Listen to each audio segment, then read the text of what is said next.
love food history, and even if 1990s food and beverages weren't entangled with politics and the culture wars, I would have done this video. But they are, so we're about to take it year by year, examining the American diets, trends, and moments that will make you hungry and give you greater insight on the economy and culture of the country in the 90s. Which chip company faced a lawsuit for its sharp edges? How did fat-free dominate the landscape? What happened when some people proposed healthier food on grocery store aisles? What were the biggest fast food launch fails? And what was up with those Snapple KKK rumors? Grab a snack. No, I'm dead ass. Grab a snack or even a meal. Why not get in the 90s mood with pesto, jalapeno poppers, Asian chicken salad, or molten chocolate lava cake? Maybe you want an appletini or a Cosmo. Go get it. It's time for a 1990s history of food.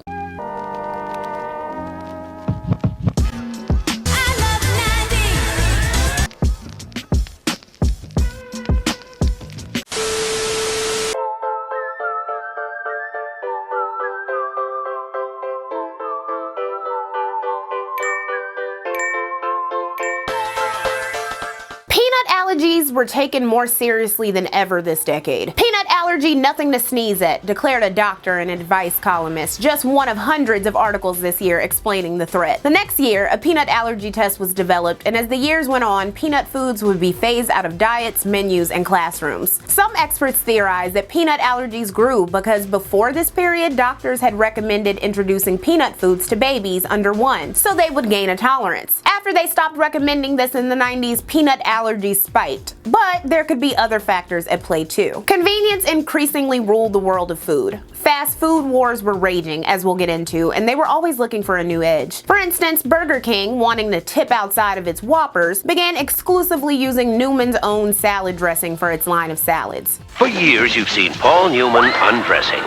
Now you can see Paul Newman dressing. Burger King introduces Newman's Own all-natural salad dressings. So come to Burger King for a salad dressed better than the guy who created the dressing.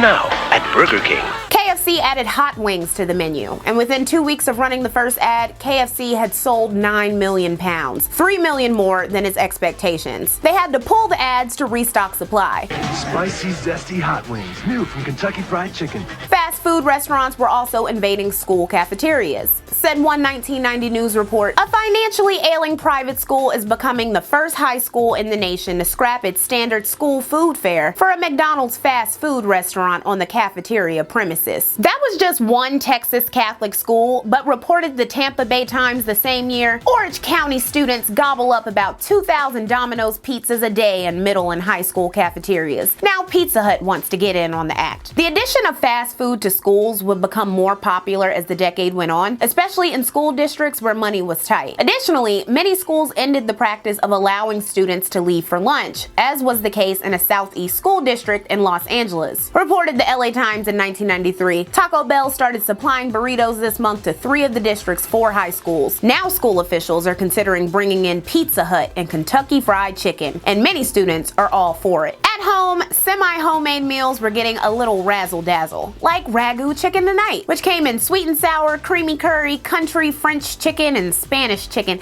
How did these taste? I don't know, like these don't look like they taste good. At the center of many American kitchens for latchkey kids and adults alike was the microwave. 3 in 4 American homes had one, and they were a $2 billion industry. And there was a bustling market of frozen meals for adults, and kids' meals had been done in the past, but companies really wanted to clinch the children's market with new products like Kid Cuisine and Tyson Looney Tunes meals. Children were using microwaves at younger and younger ages, sometimes leading to injuries. And 62% of American children under 13 use the microwave 1 or more times a week. More than ever before, kids were direct targets of grocery consumer marketing. And during this decade, they would see 10,000 food commercials a year, many of them directed at them, featuring fun new products like the famous Dunkaroos. Companies copiously studied the top kids' meals and found that pizza, nuggets, hot dogs, burgers, mac and cheese, spaghetti, fried chicken, tacos, and grilled cheese were their most popular meals. Then they set out to make cost-effective and somewhat tasty versions from that list, so stuff like tacos and grilled cheese were dropped. And these meals were dripping with sodium and fat, which bugged nutritionists. This same year, legislation was passed requiring nutrition labels, and the final regulations for this rule were published in 1993. The law went into effect on May 8, 1994. The battle over American waistlines would rage this decade, especially after it was found that between 1980 and 1990, the percentage of overweight Americans rose from 15 to 23%. Many companies tried to get on the offense, especially with new data about fast food contributing to heart disease. McDonald's, Burger King, and Wendy's announced that they would no longer fry their French fries in beef tallow, replacing it with trans fat heavy vegetable oil. McDonald's stock fell by 8.3% after that announcement. Also, Burger King introduced the BK broiler this year, a chicken sandwich presented as a healthy alternative that customers went nuts for. Wendy's had its own grilled chicken sandwich, and snack companies were also introducing alternatives like Doritos and Ruffles Light. While Bush waged war against Iraq in 1990, he also waged a war against broccoli. "I'm president of the United States and I'm not gonna eat any more broccoli," he declared in 1990. Bush mentioned broccoli 70 times while in office, each time with malice in his heart. Muse One columnist, Bush finally finds something safe to hate. Although his comments pissed off broccoli producers, with one even presenting Barbara Bush with a bouquet of broccoli and 10 tons of the veggie for an upcoming White House dinner, sales of the veggie were boosted by approximately 10%. The 10 tons of broccoli were donated to a local food bank. Women's Day magazine hosted a $7,500 How to Get George Bush to Eat Broccoli recipe contest in 1990. An accountant named Priscilla Yee was announced as the winner because of her broccoli lemon sauce,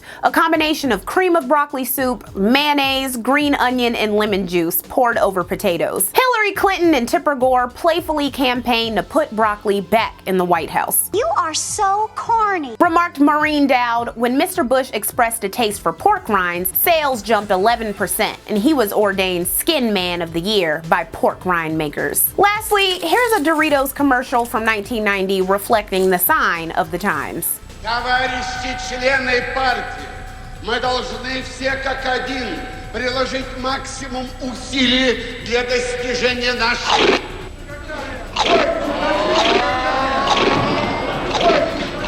Something revolutionary is happening. It's new Doritos Light, Ruffles Light, and Cheetos Light with 1/3 less oil. Soon, they'll be taking over parties everywhere.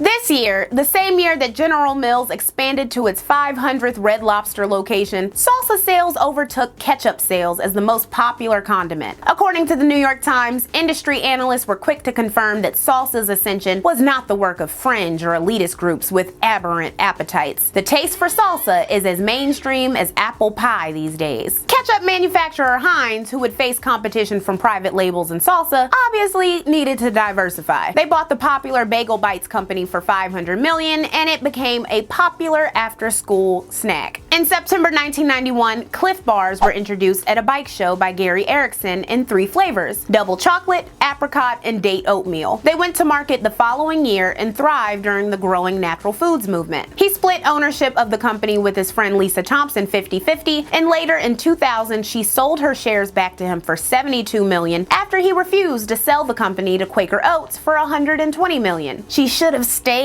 because the company was later worth billions. Also in 1991, McDonald's introduced the first of its doomed deluxe product line, the McLean Deluxe, made with 90% lean beef and 10% seaweed for sophisticated adults who wanted premium ingredients. McDonald's spent a hefty $100 to $150 million on advertisements, and the McLean was dropped in 1996. The company also rolled out the catfish sandwich this year, made with a catfish patty, lettuce, and tangy sauce, and sold on a McRib-style bun. It was only available at 214 McDonald's locations in Kentucky, Tennessee, Alabama, Arkansas, and Mississippi for a brief period in March 1991, but it never debuted nationally. The next year, they tried their hand again with Southern catfish platters, which didn't go anywhere. If you wanted to dine like an A-lister, allegedly, the place to be was Planet Hollywood, which opened in New York this year with prominent promotion and minority ownership by Arnold Schwarzenegger, Sylvester Stallone, Bruce Willis, and others. Every restaurant opening was huge and expensive, with celebrities brought out to champion the new establishment, and there were over 20 locations by the end of the decade, and the food was rumored to be overpriced and bad. If you ate there in the 90s, please let me know how it tasted. I want to know. Let me know in the comments.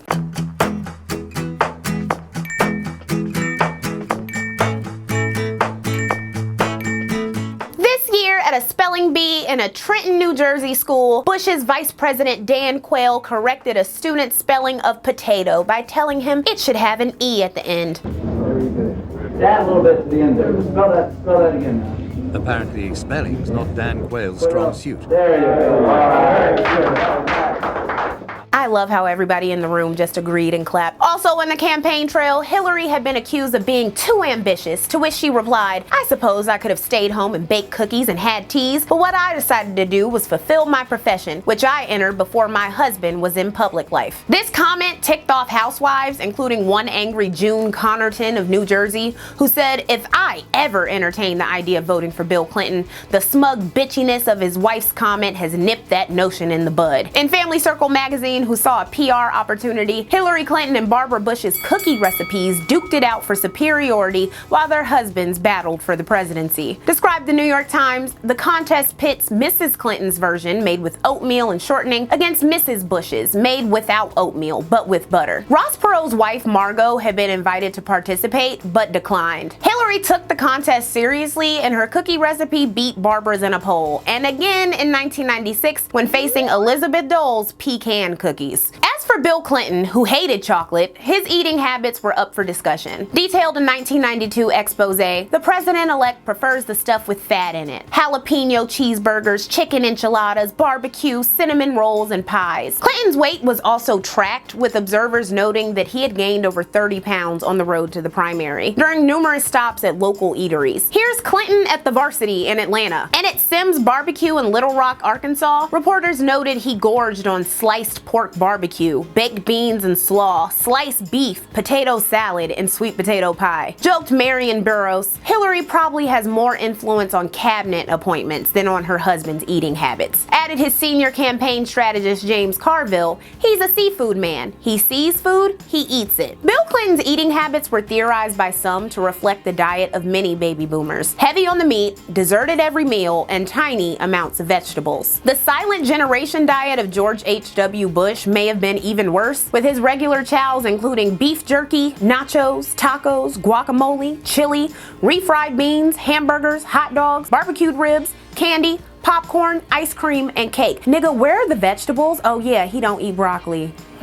These super salty and meat-filled diets of the presidents were showing that Americans were looking at food differently in the 90s. The United States Department of Agriculture issued the 1992 Food Pyramid, which incorrectly placed red meat on the same nutritional level as poultry and fish, and fats and oils were restricted, and no nuanced information was included about saturated fat found in red meat and dairy versus the good polyunsaturated fat found in vegetables and fish. As a result, fat is bad and carbs are good became the prevailing sentiment of diet culture. Atkins Nutritionals products, which were low carb, had been founded in 1989, but became much more popular during the decade, along with products like Snackwells. These ubiquitous fat-free cookies debuted in 1992 and were packed with carbohydrates. People tended to overeat these, mistakenly believing they were healthy, leading to the term the Snackwell effect. So the rise of clear beverages coincided with the blossoming health consciousness in American food. Clear symbolized purity and wellness. Pepsi and Coke released Crystal Pepsi and Tab Clear respectively. And Crystal Pepsi was the pioneer, and it was billed as healthy, it wasn't, and tasting like Pepsi, it didn't, allegedly. It was discontinued by 1993. Even as waistlines expanded due to the proliferation of non-fat fattening foods, restaurants wanted in on the new health consciousness. McDonald's replaced fried apple pies with baked pies,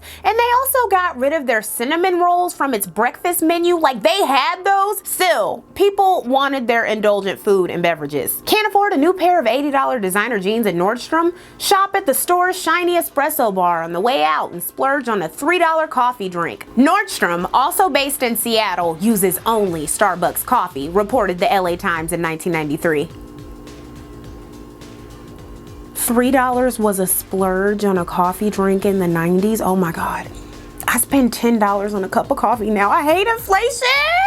Clearly, the pricey coffee was becoming a status symbol and a must-have. Vanilla, caramel, and hazelnut became regular additions to one's premium drinks. And another iconic beverage of the decade was Arizona iced tea. It moved 700,000 cases during its first year. And 2 years later, 10 million cases of Arizona were moved with little advertising. Speaking of advertising, KFC had popcorn chicken and they featured MC Hammer in a commercial. Don't look good. Well, you're stuck here. Oh, man, where we going? How we gonna get out of here, man? Wait a minute. Sound like, isn't that? Sure looks like it. That's that new KFC honey barbecue chicken. New KFC honey barbecue fried chicken in Lake Edna or your neck of the woods. Now try new KFC honey barbecue chicken, 8 pieces, just $5.99, or a 2-piece snack, just $1.99. Hold on, let's do some math real quick.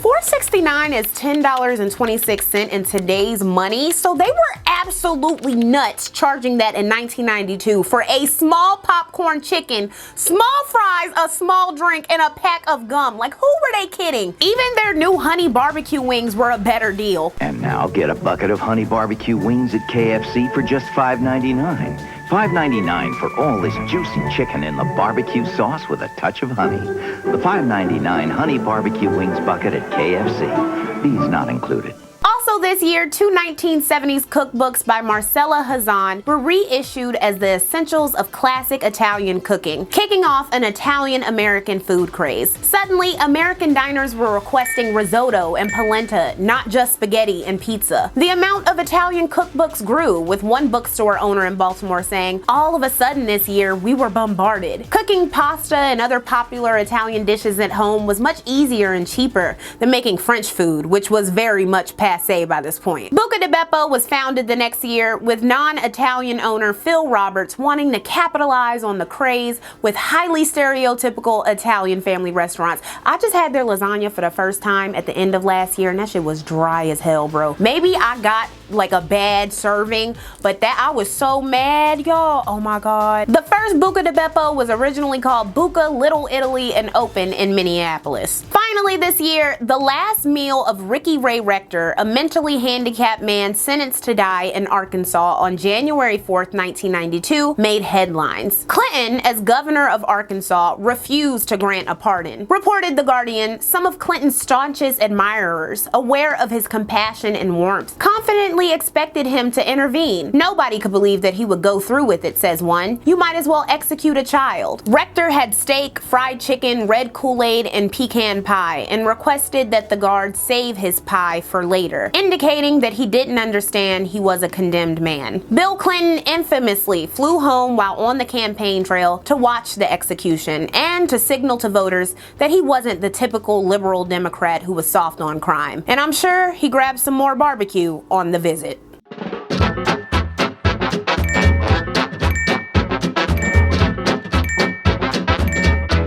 The entrance of Clinton into the White House generated stories on Arkansas food culture permeating Washington, D.C.'s stuffy bubble. Washington caterers think a Clinton White House will mean the South rising again in terms of what they will be serving during inaugural festivities and for the next 4 years, said one reporter for the South Florida Sun-Sentinel. Arkansas wedding cake, aka cornbread, catfish, and lemon chess pie was in. This year also saw the launch of the Food Network from New York City on a shoestring budget. The channel would continue the tradition of celebrity chefs and kick it up a notch, to borrow the parlance of Emeril Lagasse. Lagasse, a Portuguese French-American chef with a restaurant in New Orleans, hosted How to Boil Water, which was very popular among the 6.8 million homes reached by the Food Network in 1993. In these early days, chefs had to be trained to know how to cook and talk on camera at the same time. And due to a super tight budget, there was no money or time for reshoots, so mistakes were always aired. One overnight engineer accidentally put porn on the air for 2 minutes in 1997, which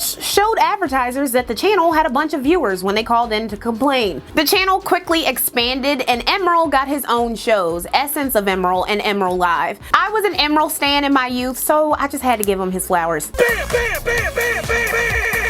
Steve Els was a graduate of the New York Culinary Institute of America when he opened the first Chipotle in Denver, Colorado, near the University of Colorado campus, with an $85,000 loan from his father. What's it like being able to get like big ass loans from your parents? Oh my God, the privilege, child. Anyways, that's a video for another day. They calculated they would need to sell 107 burritos a day to be profitable. And within a month, Chipotle was moving 1,000 burritos a day. The store would only become more popular and eventually began expanding to other locations in 1995. Not everything that launched in 1993 would be as successful. Dinner baskets at Burger King. It's a new concept. You gotta check it out. You get a choice of French fries or a baked potato. And a choice of a slaw or a salad. Only at Burger King.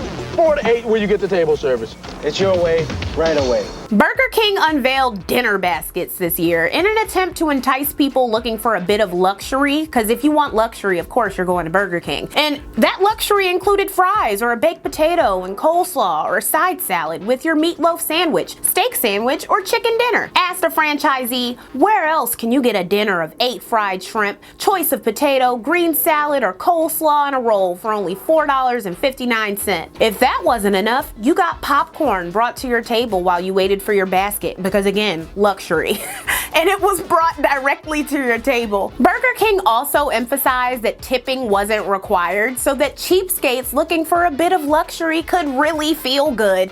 And obviously, this campaign did not last long at all. Ad executives for Coke completely missed the mark this year when trying to sell Generation X on OK Soda. Said a Coke employee, it underpromises. It doesn't say this is the next great thing. It's the flip side of overclaiming. For 7 months, the unique fruity soda cans featuring art by alt cartoonists was supposed to appeal to teenagers, primarily boys, who liked Mountain Dew and Dr. Pepper, but were wary of advertising in select testing locations across the country. It allegedly tasted like Coke, root beer, Dr. Pepper, and some orange. Said one can motto, what's the point of OK? Well, what's the point of anything? Said another, OK Soda does not subscribe to any religion or endorse any political party or do anything other than feel okay. It was a tremendous failure and was pulled by Coke. However, ad executives got it right with the new Slim Jims. The new formula of spices was created by Lynn Adams and it needed bold new marketing.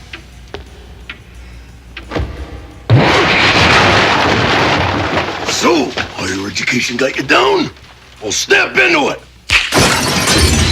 Step into a Slim Jim. Turn to the spice, that beefy, juicy taste. What is the meaning of this? Need a little excitement? Step into a Slim Jim. He snapped her wig off. No, play that back. He snapped her wig off. Macho Man Randy Savage would serve as spokesperson for the next 7 years, making the 64-year-old company popular with teen boys. Another popular ad was the Got Milk campaign for the California Milk Processor Board, which began this year with the Aaron Burr commercial. And now let's make that random call with today's $10,000 question. It's a tough one. Who shot Alexander Hamilton in that famous duel? All right, let's go to the phones and see who's out there. Hello? Hello, for $10,000. Who shot... Excuse me? I'm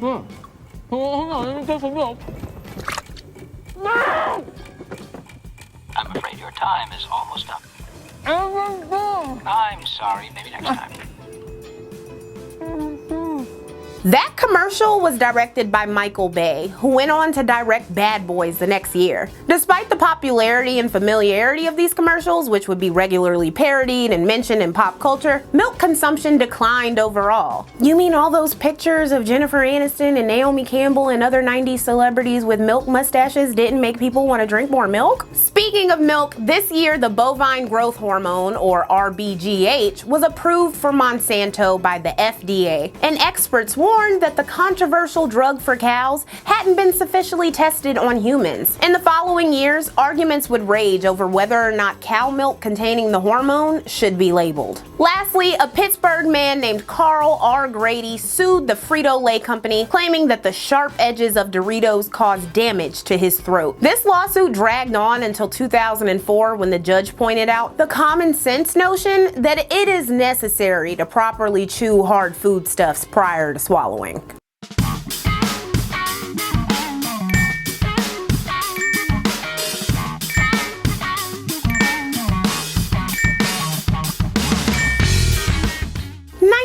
1994, the year I was born, the year that Robert De Niro helped Nobu Matsuhisa launch a Peruvian-Japanese fusion restaurant named Nobu, featuring a famous black cod with miso. 1994, the year Frito-Lay spent $50 million redesigning Doritos to be larger and more strongly seasoned with rounder edges. Yeah, I'm looking forward to meeting you too. Wonderful. Bye. Oh, Allison, how will I know it's you? I'll be under the clock, holding a bag of Doritos. The new bag? Of course. I can see it now. Together on the beach with the new bag of Doritos. April in Paris with the new bag of Doritos. Down the aisle with our new bag of Doritos. Me and... Allison? Back off. He's mine. Doritos tortilla chips. Flavors the way you look at life. The next year, Doritos continued its great commercials with an ad starring ousted Democratic governors Ann Richards and Mario Cuomo, which you can learn about in the Deep Cut episode on Texas on my Patreon. A sugary treat to become popular in 1994 was the Breyers Veinetta ice cream. This fancy layered ice cream and chocolate may have hit the market earlier than 1994. Sources are very scarce, but this commercial is from 1994. Breyers has created a spectacular ice cream dessert called Veinetta. The confection was short-lived and wouldn't stay on shelves for long. 1994 is also the year the cult classic Pulp Fiction showcased the perfect $5 milkshake and the big Kahuna Burger. Speaking of burgers, if you wanted to lean into the no-fat trend, you'd probably slide your burger on a George Foreman grill. The politics of food and fat reached new levels this year when Kelly Brownell, a psychologist, proposed the nation get slim with higher taxes in the New York Times. He wrote, Congress and state legislatures could shift the focus to the environment by taxing foods with little nutritional value. Fatty foods would be judged on their nutritive value per calorie or gram of fat. The least healthy would be given the highest tax rate. Consumption of high-fat food would drop and the revenue could be used for public exercise facilities, bike paths and running tracks, or nutrition education in schools. This idea, while great, of promoting healthier food and providing healthy programs for everyone, including the poor, was missing that poor people have limited food budgets, so there would need to be an overhaul in the quality of food available at the base level, and higher wages. But this was not the focus of most of the people who pounced on this idea. The reported Twinkie tax turned into a battle of American rights. The high-fat Gestapo is trying to follow in the footsteps of the smoking Gestapo in an effort to force the American people to act in the proper way, said Rush Limbaugh. By the way, Rush, who would die from advanced lung cancer in the future, said in 1994, there is no conclusive proof that nicotine's addictive. And the same thing with cigarettes causing emphysema, lung cancer, heart disease. We discuss big tobacco in episode 6 of this series.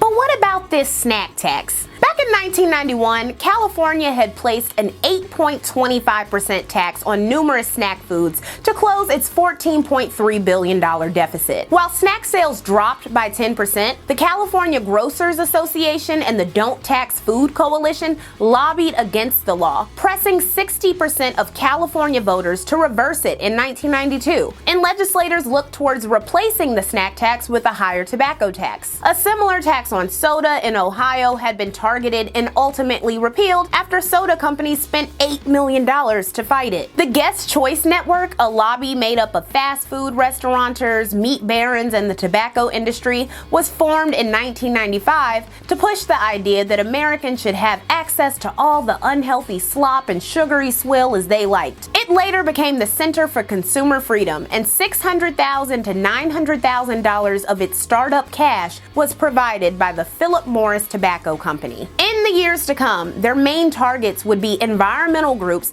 and medical whistleblowers like Kelly Brownell, people who demanded the government address obesity, lung disease, and alcoholism. So in 1994, more Americans than ever before were drinking non-carbonated juices and teas. A $5.3 billion market by 1995. Snapple spent 1993 enduring false rumors that it donated money to the KKK and Operation Rescue, the anti-abortion organization. People claimed that the small K on the label, meant to signify that the drink was kosher, stood for the KKK. Also reported the LA Times. Another story says an illustration on the label of Snapple iced tea portrays ships bringing black slaves to America, but the illustration is a drawing of the Boston Tea Party. Snapple took out an advertisement in newspapers saying, "We are not involved in any way whatsoever with the KKK, Organization Rescue, or any other type of pressure group or organization, period." They did, however, advertise on the Rush Limbaugh show, and by 1994 they had cornered 1/4 of the iced tea and fruit juice market. Pepsi Cola wanted the iced tea market and Coke wanted the fruit juice market, but both tried everything. Coke's contribution would be the famous Fruitopia through its Minute Maid brand, which launched in March. Coke poured millions into the campaign for its 6 flavors, touting them as for the mind, body, and planet.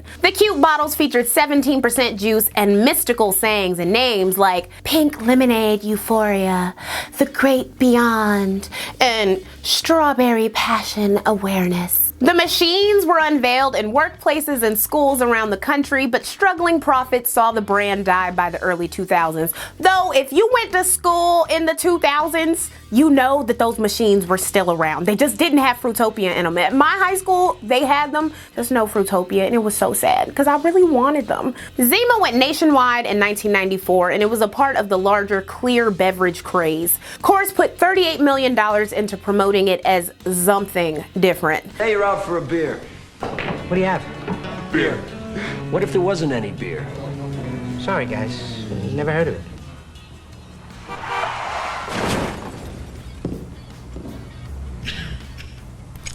Oh, Zima. Zima's good. There you go. What is this? I don't know. Just Zima's a unique alcohol beverage. I kind of like it. Anything else? You got pretzels? What day is this? The ads were ambiguous about what the beverage was, tempting new drinkers. Coors guessed that 70% of America's regular drinkers tried Zima. The thing is, the 10% proof lightly carbonated beverage attracted women, which Coors hadn't been anticipating. The drink became a punchline in ongoing jokes as being effeminate, and the fragile masculinity resounded everywhere, from David Letterman to Friends to The Simpsons. Excuse me, I ordered a Zima, not emphysema. Coors' follow-up to Court Men, Zima Gold, in 1995 failed. While Zima went in and out of the U.S. market for the next 2 decades, it was a hit in Japan, where it was not attached to gender. More beverage controversy occurred this year when 79-year-old Stella Liebeck was awarded $2.7 million by a jury after she sued McDonald's. Why? She had been served a cup of coffee so hot that when it spilled on her in the passenger seat of her son's car in 1992, she suffered 2nd and 3rd degree burns on 16% of her body. McDonald's, who offered the woman $800 for her $10,000 medical bills, required its franchisees to brew its coffee at 195 to 205 degrees and sell it at 180 to 190 degrees, meaning it was much hotter than other fast food chains. The company had received over 700 complaints in the previous decade about burns from coffee, so it was aware that this was an issue. When Liebeck's settlement was announced, much of this information was missing from media retellings, making people complain that Americans were becoming too litigious, and it drummed up calls for tort reform. Said an Ohio representative, "If a lady goes to a fast food restaurant, puts coffee in her lap, burns her legs, and sues and gets a big settlement, that in and of itself is enough to tell you why we need tort reform." In a December 1994 op-ed that was reprinted nationwide, Liebeck was listed alongside killers and hate crime perpetrators as a symptom of America's so-called lack of responsibility. Stella's compensation was reduced to approximately $500,000 after numerous appeals, and she later took a private settlement. Said Liebeck, "I was not in it for the money. I was in it because I want them to bring the temperature down so that other people wouldn't go through the same thing I did." Numerous Republicans, like George Bush down in Texas, would make tort reform a serious part of their pro-business Republican platform. McDonald's also started a new doomed venture this year, the Hearth Express. Reported to South Florida Sun-Sentinel, it is neither Golden Arches nor Big Macs. It does have a counter full of steaming pans of mashed potatoes, creamed spinach, rotisserie chicken, apple turnovers, baked ham, and of course, meatloaf. Lunch costs $4.99 to $5.99, which includes a main dish, 2 side orders, and bread. The sole Darien, Illinois location was closed by the following summer. By the way, rotisserie chickens and home-style meals were really big this decade, like with the growth of Boston Market, though it expanded too rapidly in the early 90s and ended up filing for bankruptcy in 1998.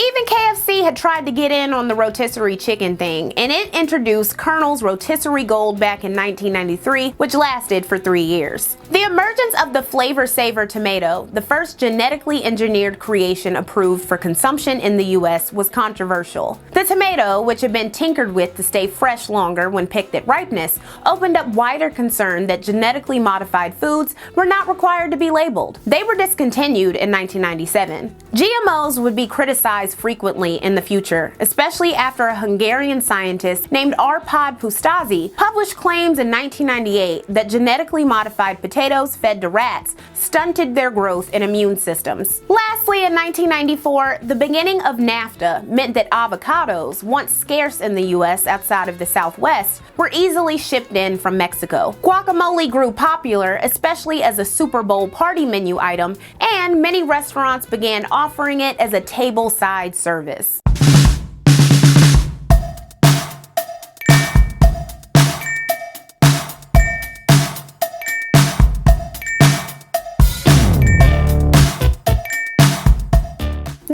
The color blue beat out pink and purple with 55% of the vote to become the new M&M color. 10 million votes were cast, and there was a grand rollout, including a commercial starring blues singer B.B. King. Also in 1995, the Frappuccino, invented by 2 men named George Howell and Andrew Frank at the Coffee Connection in Boston the previous year, was purchased by Starbucks and taken nationwide. Also this year, the chef and pioneer of the farm-to-table movement, Alice Waters, penned a letter to Clinton and Gore asking for more and sustainable food. As a California restaurateur and food activist, she promoted sustainable food production in American schools. She established the Edible Schoolyard program at Martin Luther King Jr. Middle School in Berkeley, where students grew and cooked food from a community garden. The role of chefs and food activists in politics and media was growing even larger, thanks in part to the internet. This year, online food media began to really take root with the creation of Epicurious, which culled recipes from Condé Nast publications,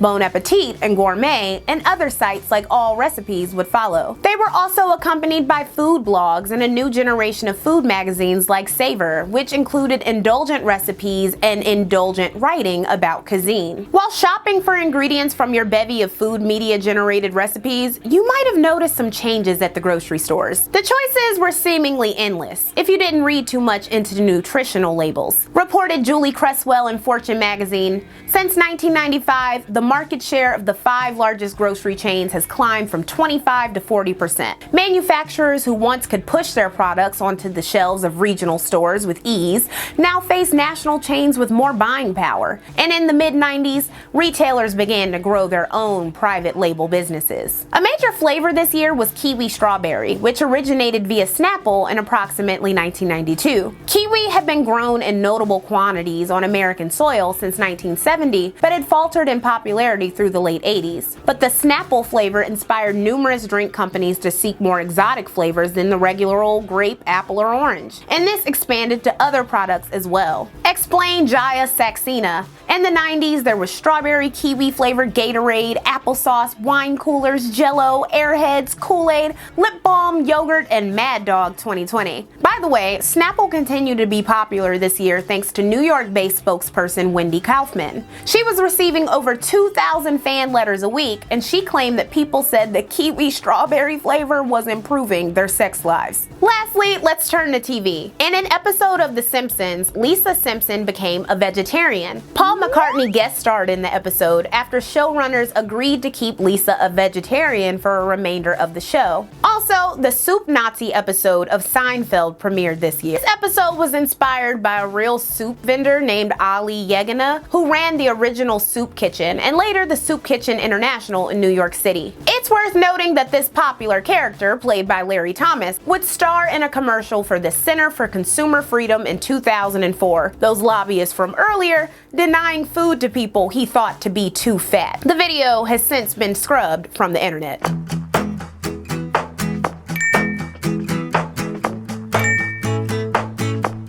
This year, binge eating was called a serious problem in a medical journal, affecting 20 to 50% of the US population that was overweight. Fat from food continued to be targeted as the main enemy, and the additive Olestra was approved as a fat substitute, especially in Wow chips. It was hyped up because it didn't add calories, but in the years to come, side effects like cramping and diarrhea would lead to it being phased out of American food. On April 1st, via 7 full-page advertisements in major newspapers, Taco Bell announced that it had purchased the Liberty Bell and would be renaming it. You guessed it, Taco Bell. They wrote, "In an effort to help the national debt, Taco Bell is pleased to announce that we have agreed to purchase the Liberty Bell, one of our country's most historic treasures. While some may find this controversial, we hope our move will prompt other corporations to take similar action to do their part to reduce the country's debt." According to the Philly Voice, the National Park Service received hundreds of calls from furious Americans. Journalists were also inquiring with numerous agencies to find out if the announcement was true. Said a park ranger, "The one I remember the best was that NBC News in New York called me and asked if it was true. I remember saying to those guys, have you looked at the calendar today?" Taco Bell soaked up the publicity of the hoax and extended $50,000 to Philly for upkeep of the bill. If you watched the 1994 film Forrest Gump, you know about the Bubba GUmp Shrimp Company. Anyway, like I was saying, shrimp is the fruit of the sea. You can barbecue it, boil it, broil it, bake it, saute it. There's shrimp kebabs, shrimp creole, shrimp gumbo, pan fried, deep fried, stir fried. There's pineapple shrimp, lemon shrimp, coconut shrimp, pepper shrimp, shrimp soup, shrimp stew, shrimp salad, shrimp and potatoes, shrimp burger, shrimp sandwich. That's about it. He didn't say shrimp pasta, shrimp and grits, shrimp fried rice, or shrimp lo mein, but it's okay. In 1996, a real-life company in Monterey, California partnered with Paramount, making it the first and only restaurant chain based on a movie idea. The menu included shrimp, of course, but also a bunch of smoothies, things like all-American nachos, homemade Idaho potato chips covered in smoked Wisconsin cheddar sauce, and 75-cent pieces of chocolates from Forrest's own collection box of chocolates. With the passage of the Personal Responsibility and Work Opportunities Reconciliation Act, or welfare reform, this year, the rest of the decade would see SNAP benefits slashed for hungry families and individuals without dependents as states allocated block grants without federal requirements. Next, McDonald's spent $200 to $300 million rolling out the Arch Deluxe, a burger made with potato sesame bun, peppered hickory bacon, leaf lettuce, tomato, cheese, onions, ketchup, and a combination Dijon mayo. And it was like kind of fancy because the bacon was shaped in a circle.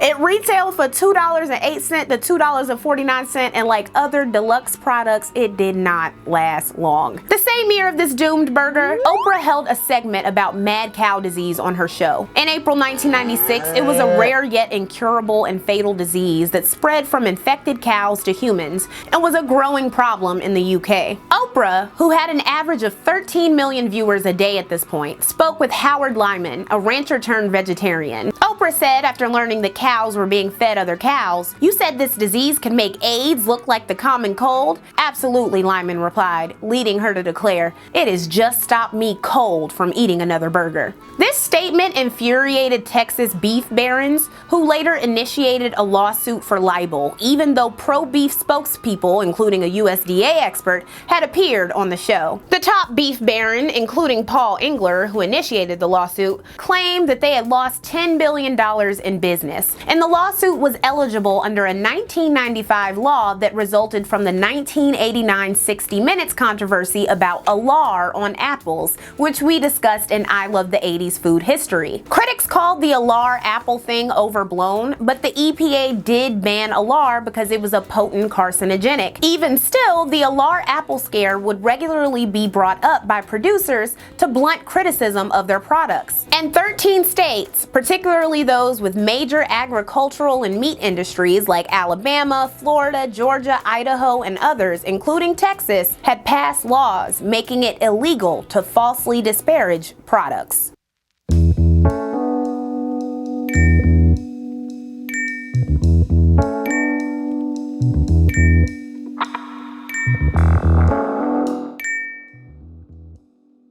This was the year of the largest food recall in U.S. history at the time. Hudson Foods closed its Nebraska plant and recalled 25 million pounds of ground beef that were potentially contaminated with E. coli. This brought the spotlight on food illness and safety. It was reported that up to 9,000 people died a year from foodborne bacteria, with millions more becoming sick. For instance, E. coli had also killed 3 children in 1993 thanks to undercooked Jack in the Box hamburgers. In 1994, Schwann's ice cream was contaminated with salmonella, infecting a little under 250,000 people. So after this massive 1997 meat recall, it makes sense that journalist Eric Schlosser began a 3-year investigation into American food that begat one of my favorite nonfiction reads of all time, 2001's Fast Food Nation. These foodborne illnesses were a pertinent issue during conversations about tort reform, and also because of the so-called burger wars, which flared up this year when Burger King, who had beef supplied from the Nebraska Hudson food plant, and McDonald's introduced the Big King and Big and Tasty, respectfully, to encroach on each other's bestsellers, the Whoppers and the Big Macs. But the American palate was diversifying. Just having burgers and fries wasn't enough. Wrote the New York Times, it becomes increasingly obvious that the only way for McDonald's or Burger King to sell more food is to steal the other guy's customers. Burger King spent a whopping $70 million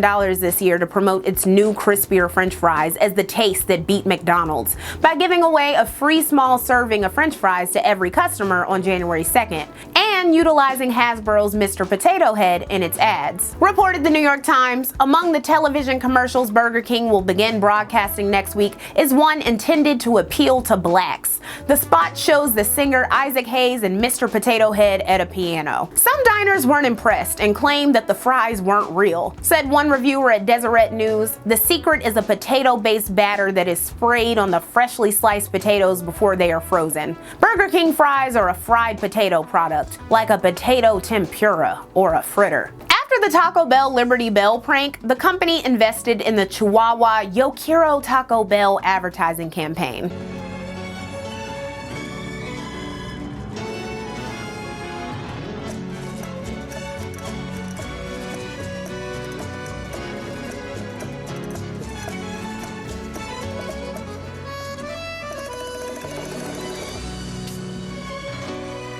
Yo quiero Taco Bell. Right now, get a crunchy, cheesy Mexican pizza for just 99 cents when you buy a large drink. Taco Bell. Want some?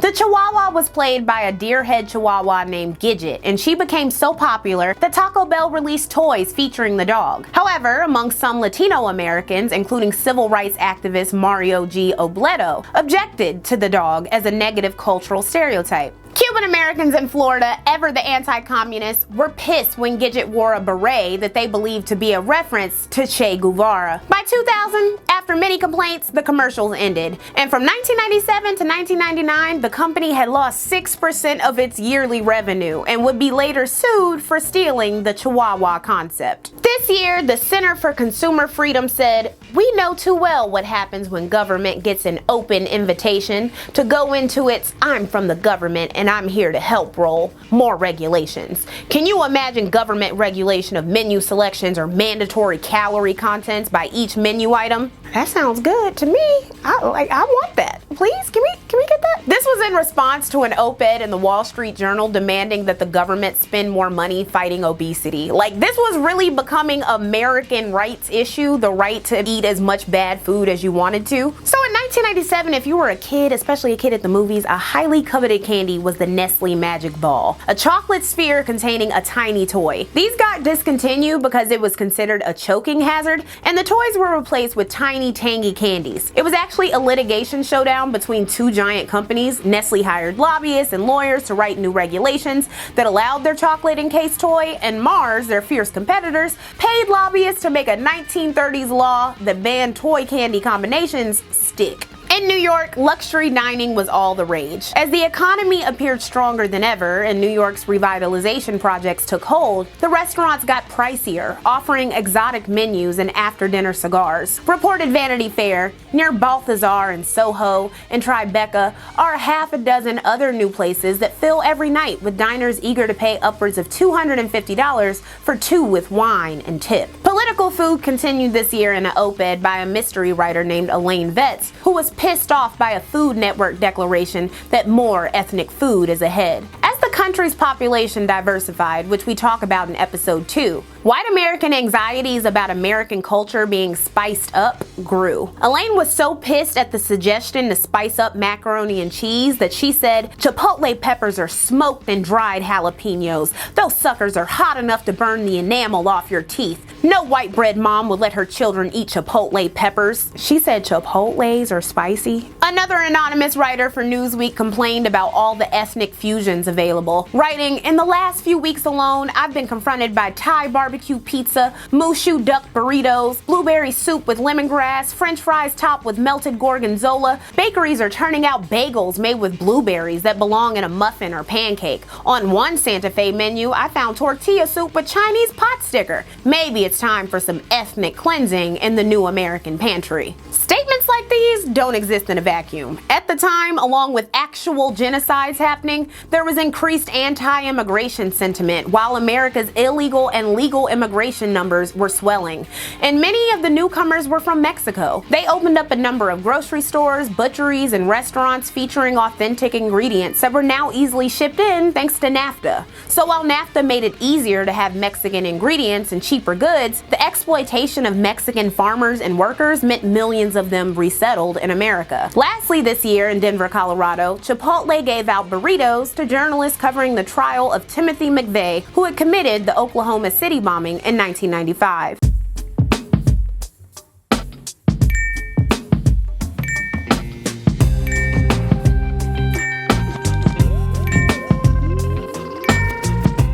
The trial for the lawsuit brought against Oprah and Howard Lyman by Texas cattle ranchers began in Amarillo, Texas in 1998. Oprah merrily moved her TV show down to Amarillo for the 6-week trial, where local townsfolk were given free tickets. According to the New York Times, the president of the local Chamber of Commerce initially forbade chamber employees to attend, explaining that Amarillo stood by its beef producers and adding that we're not going to have any red carpet rollouts, key to the city, flowers for Miss Winfrey. But he quickly rescinded his order when the local NAACP got involved. The wife of Amarillo's mayor, Nancy, reached out to Oprah and played nice, disrupting the power structure of the town, whose money came from the cattle ranchers. There were pro-Oprah bumper stickers and t-shirts, and some critics too. And during the trial, a beef expert called her audience a lynch mob. But according to Texas Monthly, most of the locals were on Oprah's side. Every morning, just for her benefit, one local television station reported the temperature in Chicago, while another offered a daily sightseeing tip just for her. One television reporter gave a sincere look at the camera and said,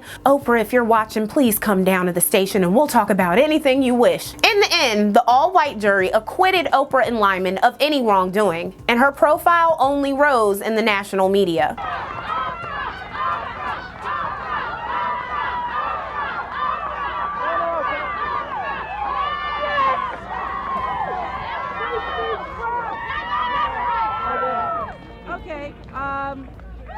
Hi, everybody. What my reaction is that free speech not only lives, it rocks.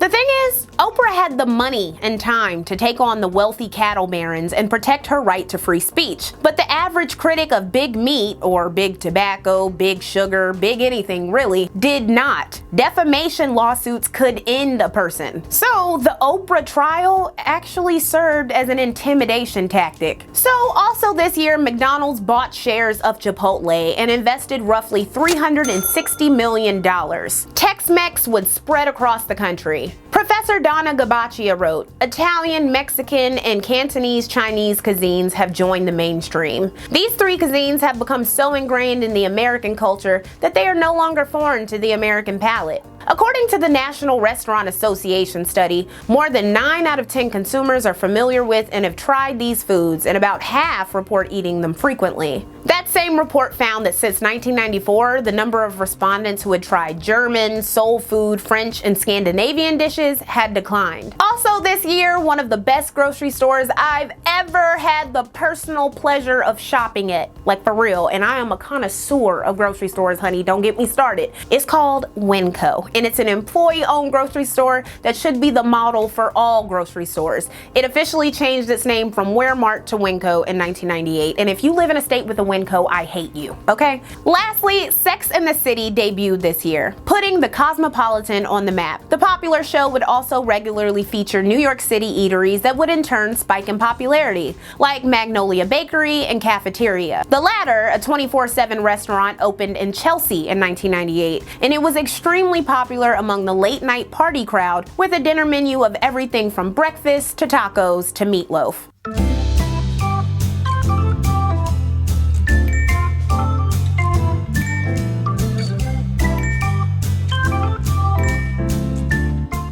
This year, it was reported that over 50% of the average American's food dollar was being spent outside of the home. And the U.S. Chamber of Commerce named 1999 the year of the restaurant. The New York Times reported on the new trend of sexy, colorful, fruit-filled drinks, vacation-style drinks. Agreed a popular restaurant owner, in the mid-'80s, you had mostly big frozen drinks or liquor on the rocks. But for about the past 3 years, all our restaurants have had drink menus with special cocktails. This new trend of restaurants fusing with bars inspired the Zagat Guide to publish a New York nightlife guide. This same year, Anthony Bourdain's essay, Don't Read Before Eating This, which scarred me the first time I read it, was published in the New Yorker.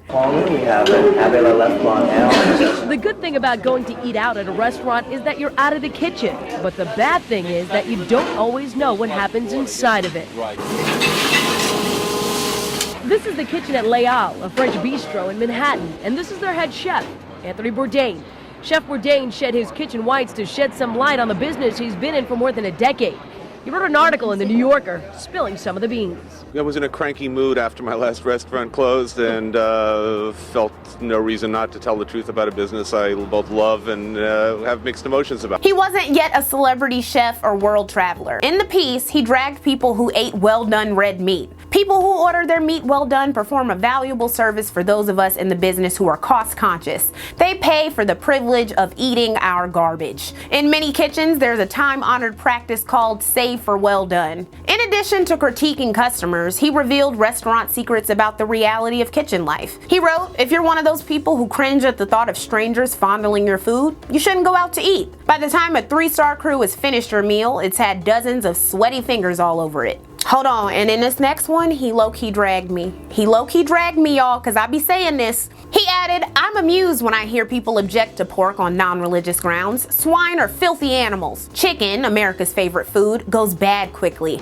Handled carelessly, it infects other foods with salmonella, and it bores the hell out of chefs. It occupies its ubiquitous place on menus as an option for customers who can't decide what they want to eat. His essay made such a splash that he signed a book deal for Kitchen Confidential, which would premiere the following year, and it set him off on a celebrity stardom route. Bourdain had also voiced his dislike for vegetarians, who were growing in number. Throughout the decade, approximately 1-6% of Americans claimed to be vegetarian. Even more people regularly went meatless, even if they weren't fully vegetarian. A bunch of studies were published this decade showing the link between plant-based diets and improved health, with with one 1991 study finding that plant-based oil-free diets reversed heart disease. According to the Vegetarian Journal, by 1994, over half of all American households ate 2 or more meatless dinners each week, and 20% of U.S. households ate 4 or more meatless dinners per week. This resulted in a new market for them.